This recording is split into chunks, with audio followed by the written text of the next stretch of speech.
How do you find users in their adoption of Copilot? Slow. It has been very slow in terms of its adoption. A lot of it is because they are starting to move into the world of the unknown.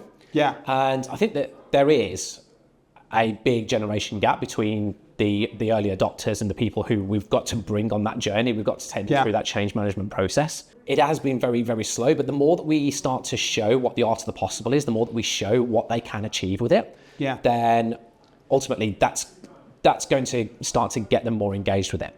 A couple of weeks ago, I taught a course all around how to use Microsoft Copilot, going across every single application. And when we started to explore what the use cases were around that, you could see lights switching on. Yeah. But then when we actually put a demo together at the end, which is how we combine all of that. So the demo that I finished off with was, I've got an Excel spreadsheet, which has got all of my figures in, and these are all my sales figures. I now need to create a report to submit to the board.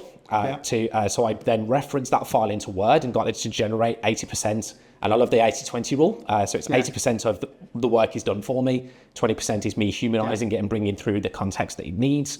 So bringing those figures into Word and having that report pretty much generated for me.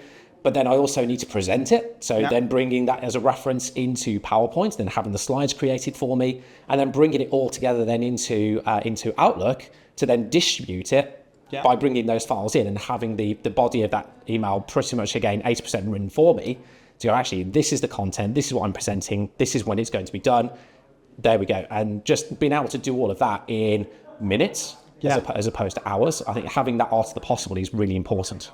And I think user adoption and fully understanding the power is obviously, it's great. Organisations like ourselves, can work together to help customers on that journey.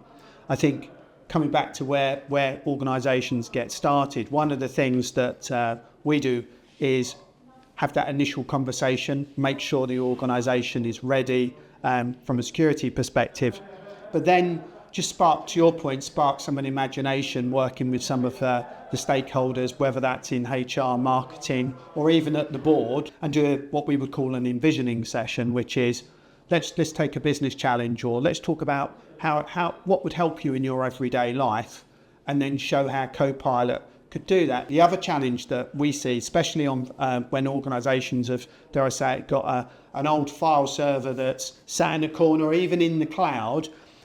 People don't like deleting data as one of the things that we see. So there's, one of the things that we've been helping customers with is dark data that people don't remember exists, from the marketing team that had photos and had documents that were perhaps stored away because we never want to delete any data. And I think one of the things that we help customers with is expose all of that.